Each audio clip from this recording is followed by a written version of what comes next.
ሰላም ጤና ይስጥልን ክቡራን አድማጭ ተመልካቾቻችን እንደምን አላችሁ እንደምን ቆያችሁ ይህ ኢትዮ ቨርቴክስ ነው አሁን መደመጥ ያለባቸው ሶስት አንገብጋቢ አስቸኳይ ሀገራዊ መረጃዎችን ይዘን መተናል አብራችሁን ቆዩ የመጀመሪያው ክቡራን አድማጭ ተመልካቾቻችን ጠቅላይ ሚኒስትር ዶክተር አብይ አህመድን በ45 ቀን ብቻ ከስልጣን የሚያወርድ መጽሐፍ ተጽፏል የጥንቆላ ነው የአስማት መጽሐፍ ልቦለድ ነው ወይስ እውነተኛ ታሪክ ጸሐፊውስ ማን ነው ከየት ነው ወዴት ነው የሚለውን ፍንትው ያለ መረጃ እናቀርብላችኋለን ለዚህ መጽሐፍም የተሰጠ ልዩ ምላሽ አለን አብራችሁን ቆዩ በድጋሜ ሌላው መረጃ ክቡራን አድማጭ ተመልካቾቻችን በመካነ ሰላም ከተማ 5 ሙስሊም ወንድሞቻችን የመስጊዱን ኢማም ጨምሮ ማለት ነው መገደላቸውን ተከትሎ ፋኖ መግለጫ ሰጥቷል መግለጫው ይባስ ህዝበ ሙስሊሙን አስቆጥቷል መግለጫው ምን ነበር ለምንስ ህዝበ ሙስሊሙን በድጋሜ አስቆጣ የሚለውን አብራችሁን ስትቆዩ ተሰሙታላችሁ የመጨረሻውና ሌላው ሰበር መረጃ ክቡራን አድማጭ ተመልካቾቻችን ከኤሬቻ ማግስት በጳጳሳት መካከል ከፍተኛ ውዝግብ ተፈጥሯል ጳጳሱ አባ ገብርኤል ሃይማኖትና ኤሬቻ አብሮ የሚሄድ የማይጋጩ የአንድ ሳንቲም ሁለት ገጽታዎች ናቸው ያሉ ሲሆን በሌላ በኩል ደግሞ በኤሬቻ እምነት ሰይጣን የሚባል የለም የመጀመሪያው ሰው አዳም ሳይሆን ኦሮ ይባላል ጾታም የለውም ፈጣሪ ደግሞ ጥቁር አምላክ ነው የሚል ሰፊ ትንታኔ ተሰጥቷል ሙሉውን በቪዲዮ አቅርበንላችኋል አብራችሁን በድጋሜ እንድትቆዩ እያሳሰብን ወደ መረጃዎቹ አልፈናል አንድ በጥሩ መንግስት እጅ ያልሆነ አገር ወይም ደግሞ በርስ ጦርነት ውስጥ እየታመሰ ያለ አገር ምን ያህል የመፍረስ አደጋ ሊያጋጥመው እንደሚችል የሀገረ ካኦፒ ታሪክ በደንብ ያሳያል እንዲህ አይነቱ ሁኔታ በተፈጠረበት ሀገር ደግሞ ሰላማዊ ህዝባዊ እምቢተኝነት ምን ያህል መፍትሄ ሊሆን እንደሚችል እንዳውም በድፍረት በቂ ዝግጅትና ጥናት አድርገን ከቀረብን በ45 ቀናት ውስጥ መንግስትን ማሸነፍና ማንበርከክ እንደሚቻል የሀገር ካኦፒ ታሪክ ያሳያል ያም ብቻ አይደለም ሊፈርስ አደጋ ላይ ባለም በፈረሰም ሀገር ውስጥ የፖለቲካ ፓርቲዎች መስራት ያለባቸውን ነገር በአግባቡ ከሰሩ የሀገርና የህዝብን ጥቅም ካስቀደሙ ደግሞ ዘላቂ የሚሆን የሽግግር ሂደት ሊፈጥሩ እንደሚችሉም ይሄ ታሪክ ያሳየናል እና በእኔ እምነት በጣም እጅግ ወቅታዊ የሆነ መጽሐፍ ነው ይሄን መጽሐፍ ማንም ሀገርና በሀገሬ ውስጥ በሰላም መኖር አለብኝ ብሎ የሚያምን ዜጋ ሁሉ ሊያነበው ይገባል የሚል እምነት አለኝ እና እጅግ ወቅታዊ ነው በተለይ አሁን ካለንበት ሁኔታ አንፃር የሀገር መድህን ሊሆኑ የሚችሉ አስተሳሰቦች አሉበት የሚል እምነት አለኝና ማንም ሰው የመግዛት አቅም ያለውም የሌለውም ሰው ሊያነበው እንዲችል ነው ሁኔታዎችን ያመቻችን ያለ ነው ሀገረ ካኦፒ ይላል በሙት መንፈስ በቅዠትና በመፈራረስ መንፈስ የተጻፈው የፖለቲከኛ ልደቱ አያሌው መጽሐፍ ከኢትዮጵያ አልፎ ለአፍሪካ ተስፋ ሰጪ ልማት ስራዎችን የሚሰራውን መንግስታችን ታላላቅ ሜጋ ፕሮጀክቶችን ባጠረ ጊዜ ገንብቶ ለህዝብ አገልግሎት በመዋል ተወዳዳሪ ያልተገኘለትን የመደመር መንግስታችን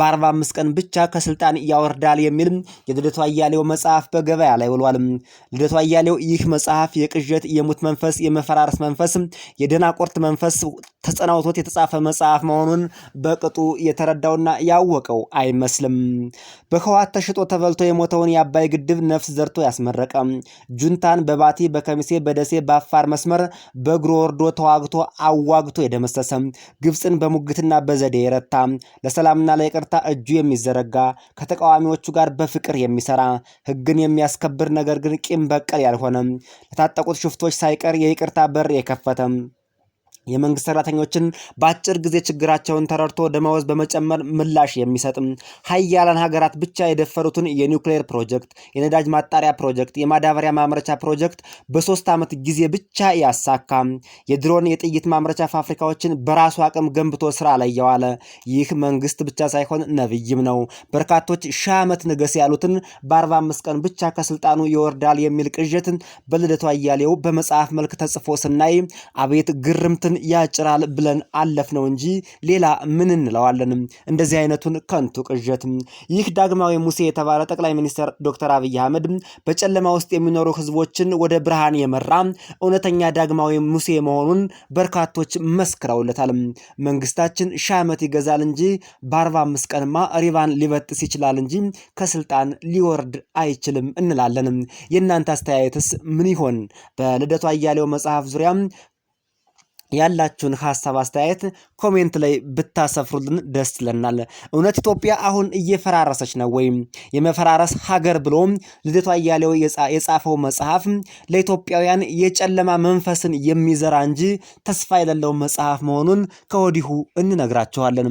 እናንተስ ምን ትላላችሁ? ከመደመር መጽሐፍ ጋር ሲገናኝ ወይም ከመደመር መጽሐፍ ጋር ይህ የልደቱ አያሌው መጽሐፍ ሲወዳደር በእጅጉ የሰማይና የምድር ልዩነት ያለው ኢትዮጵያውያንን በሙሉ ወደ ጨለማ ወደ ጥልቁ የሚመራ የመፈራረስ መንፈስ ከጅምሩ የተጸናወተው የልደቱ አያሌው መጽሐፍ ገበያ ላይ ውሎላቸዋል።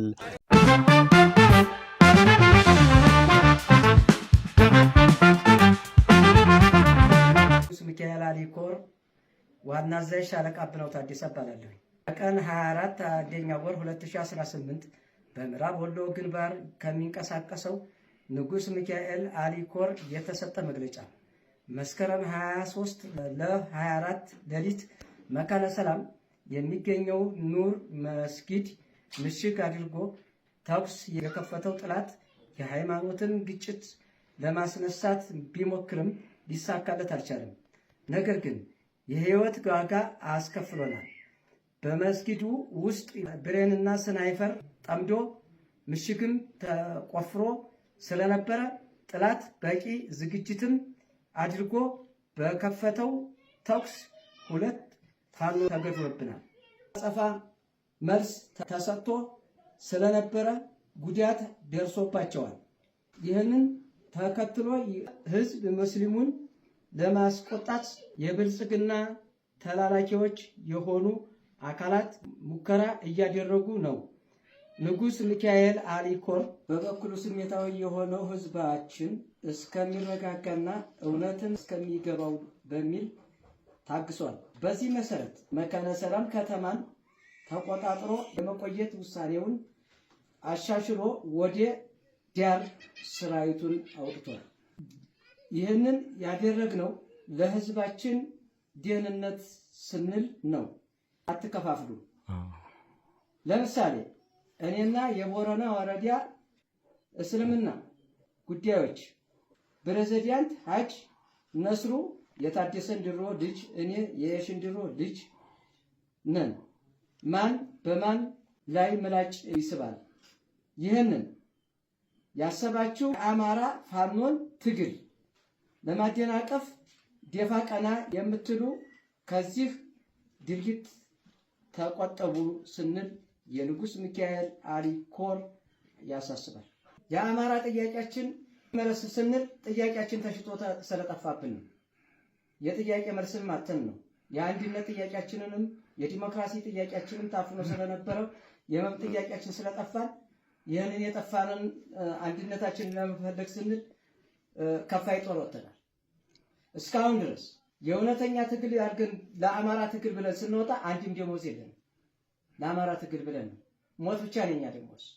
ስለዚህ አሁን ይህንን ትግል ለአማራ ብለን ስንሄድ እኛን ለመዋጋት የኛን ዓላማ ለማጥፋት የኛን ኦፕሬሽንን የምንሰራቸውን ነገሮች ሁሉ ለማሰናከል የተዘጋጁ አንደኛ የአማራ ህዝብ ተምሮ ሳይስ በሶቆቃ በሌለበት አንዳንድ ነገሮችን ችግር እንዳይገጥማቸው በምናደርግበት ምሽግ የሚያደርገው ብልጽግና ነው። የብልጽግና ሰራዊቶች የሚጠቀምባቸው ካምፖች አንደኛ ምን ይመስላል? ዩኒቨርሲቲውን ካምፕ የሚያደርጋቸው ተቋሞችን በአጠቃላይ ነው። ከየት ይጀምርልሃል?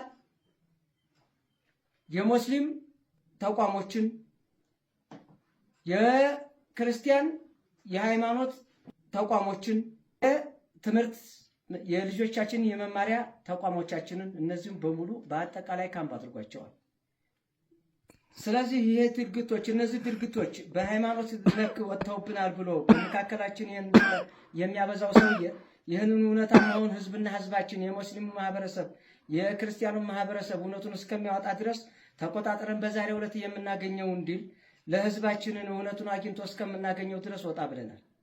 በዛሬ ቀን ይሄ ድርጊት ባይፈጸምና ወይም ይህንን ሰላማዊ ሰልፍ ባይወጡብን በነበረ እስካሁን ድረስ መካነ ሰላም የኛ መሆኗን እናውቃለን። ህዝባችን እንዲያሸማቀቅብን የህዝባችን ቁጣም የህዝባችን ችግሩም የህዝባችን አንድነትም ውስጡን አጥርቶ እስከሚያገኝልን ድረስ ለህዝብ ብለን ስለወጣን ህዝባችን በመሰረቱ ችግሩን አጥርቶ እስከሚያገኝልን ድረስ ዳር ወጥተናል። ስለዚህ ማንኛችሁም የአማራ ህዝቦች እኛ ሙስሊም ክርስቲያን ብለን አይደለም የሚወጣ ነው፣ አንድነት ብለን ነው። ሙስሊሙ የኛን ማተብ በጥሶ እኛ ደግሞ የኛን ማተብ ሙስሊሙን ናትበው ስንለው እዛ ላይ ነበር ጠባችን።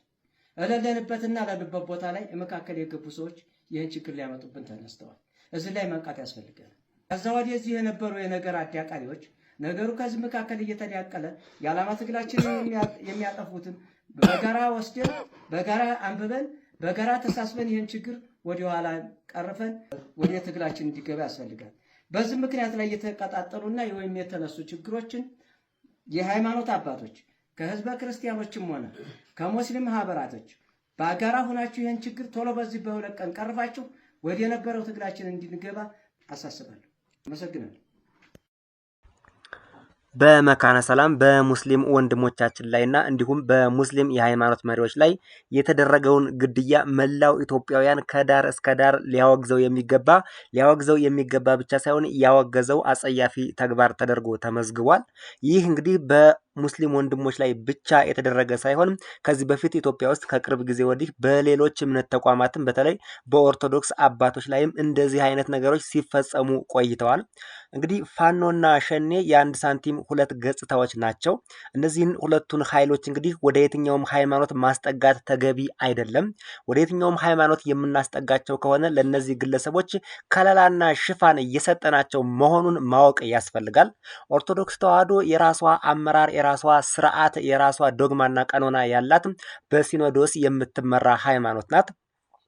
በየትኛውም የሲኖዶስ አመራር በየትኛውም የኢትዮጵያ ኦርቶዶክስ ተዋሕዶ ቤተክርስቲያን የስልጣን እርከን ተዋረድ እዚህ ግባ የሚባል ለፋኖ የተሰጠም በአዋጅ የተነገረ ስልጣንም የለም፣ ውክልናም የለም፣ ያገባሃለም የሚል ነገር የለም ማለት ነው። ስለዚህ ሃይማኖቷ ብቻዋን ራሷን ችላ በራሷ ሕግና ስርዓት በፈጣሪ ቃል የቆመች ናት። ፋኖ ምንም አይነት የሃይማኖታዊ ውክልና የለውም። ኦነግ ሸኔም እንደዚሁ በተለያዩ አካባቢዎች የኦርቶዶክስ አባቶችን ገድሏል። መስጊዶችን፣ ቤተክርስቲያናትን ሁሉ አቃጥሏል። በተለይ ደግሞ በብዛት ቤተክርስቲያን ላይ ትኩረት ያደርግ ነበር። መስጊዶች ላይም ግን እንደዚሁ እርምጃ መውሰዱ የማይካድ ነው። ስለዚህ ኦነግ ሸኔም በእስልምና በመጅሊስ ምንም አይነት ውክልና የለውም፣ ፋኖም የለውም ማለት ነው። ስለዚህ ችግር ፈጣሪዎችን በዚህ መልክ ለብቻ ለይተን አውግዘን መቃወም ሲቻል ችግሩ በዘላቂነት ይፈታል። መደበቂያ የምንሰጣቸው ከሆነ ግን አንደኛ ሰፊውን ሕዝብ አብሮ አይጥ በበላ ዳዋ ተመታ አይነት ነገር ወይም ላም ባልዋለበት ኩበት ለቀማ የሆነ ችግር ያልፈጠሩ ሰዎችን አብሮ የማጫፈር ሁኔታ የሚመጣ ከሆነ ችግሩ መፍትሄ አያገኝም። ችግር የፈጠሩ አካላትን ለይቶ ማውገዝ፣ ሌላው ደግሞ ተባባሪ እንዳይሆን ማስተማር። ኢትዮጵያ ለዘመናት ይዛው የቆየችው አብሮነት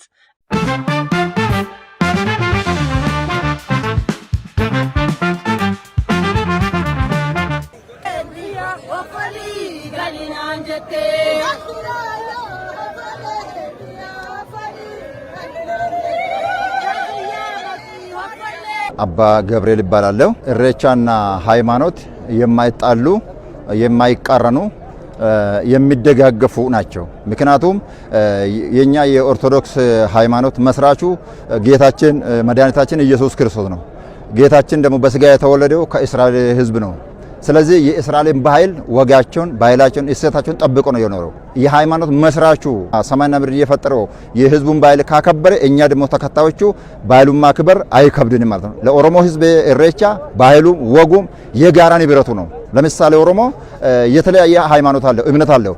ኦርቶዶክስ አለ፣ ሙስሊም አለ፣ ፕሮቴስታንት አለ፣ ዋቄፈታ አለ። የተለያየ ሃይማኖት ይከተላል። ግን እሱ የራሱ ነው፣ የነፍሱ ብሎ ነው። የጋራ ንብረቱ የጋራው ሀብቱ ግን ኢሬቻና ገዳው ነው። በአንድነት በፍቅር መጠበቅ አለበት። ስለዚህ ኢሬቻና ሃይማኖት የሚጣላ ነገር የለም።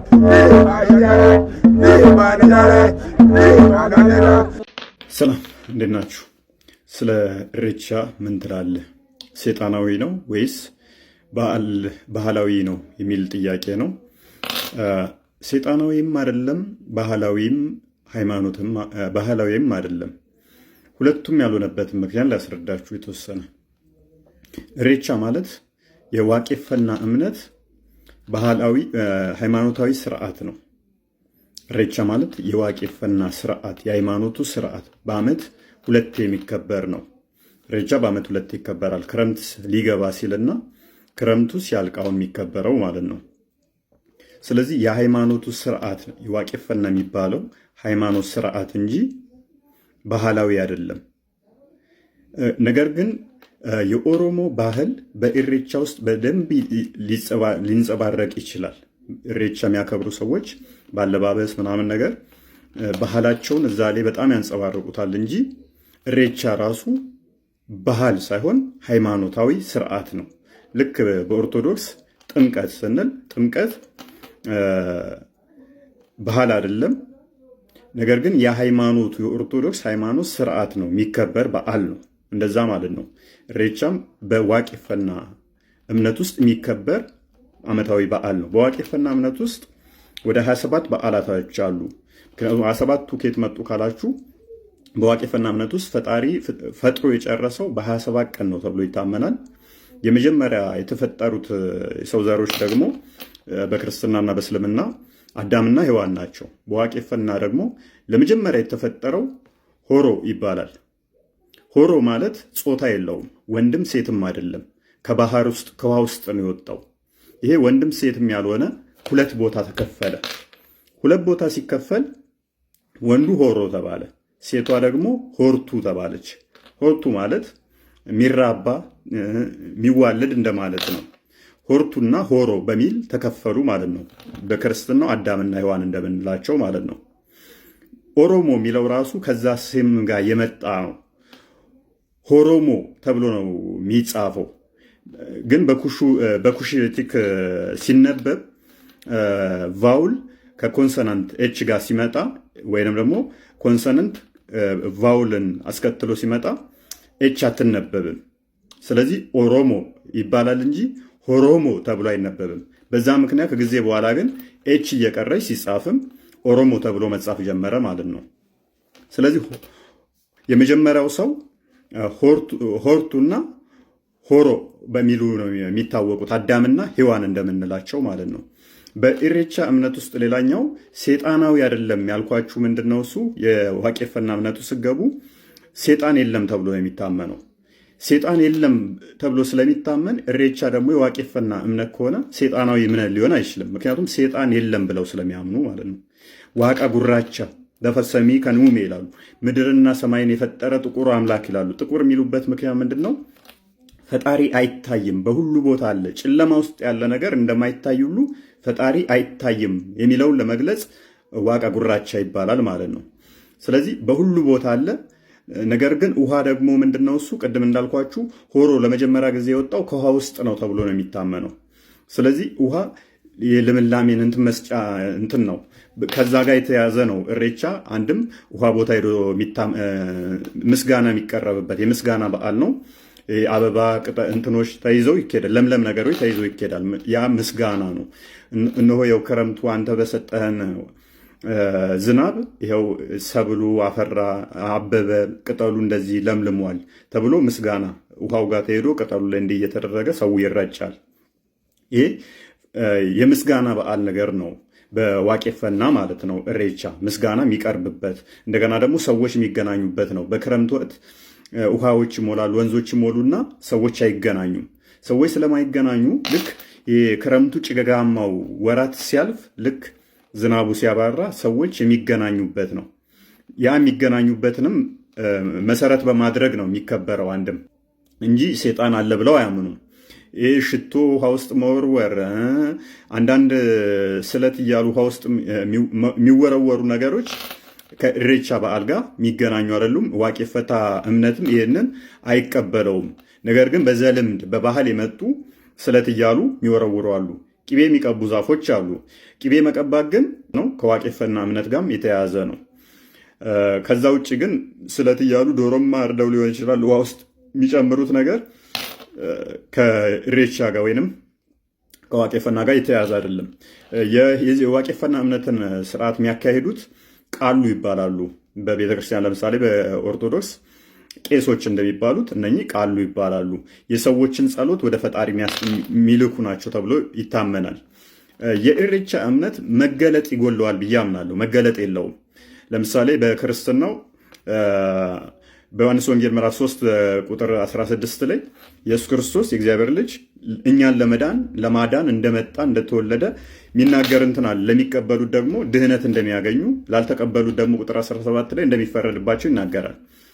ስለዚህ ይሄንን አይቀበልም ኢሬቻ። ይሄንን ስለማይቀበል ከክርስትና ጋር የተለያየ ነው ማለት ነው። አልተገለጠም፣ ወይንም ክርስቶስ በስጋ መገለጡን አያምንም ማለት ነው። ስለዚህ ከክርስትና ሃይማኖት ጋር ኮምፕሊትሊ አይገናኝም በዚህኛው ምክንያት ማለት ነው። የመገለጥን እንትን አይቀበልም። ይህ የተለየ ይሆናል ማለት ነው። ሌላኛው ኢሬቻ የምስጋና በዓል ነው ብያቸዋለሁ። በዓመት 2 ይከበራል። አንደኛው ግን ኦልሞስት ቀርቶ አሁን ክረምቱን ሲወጣ አሁን ያለው የሚከበረው ብቻ ነው ሞር ትኩረት ተሰጥቶት የሚከበረው ማለት ነው። ስለዚህ ከባህሉ ጋር ደግሞ በተያያዘ እንዳልኳችሁ በኢሬቻ አከባበር ውስጥ ብዙዎች ባህላዊ ልብስ ስለሚለብሱ ባህሉ እዛ ውስጥ የተደበላለቀ ሊሆን ይችላል። ነገር ግን ኢሬቻ ባህላዊ ስርዓት ሳይሆን ሃይማኖታዊ ስርዓት ነው። ሃይማኖታዊ ስርዓት ሆኖ ግን ባህሉ በደንብ የሚገለጽበት በደንብ ትዕይንቶች የሚደረጉበት ስርዓት ነው እንጂ ባህላዊ ስርዓት አይደለም። ሃይማኖታዊ ስርዓት ነው። ሃይማኖታዊ ስርዓት ሆኖ ባህሉ ይገለጽበታል ማለት ነው።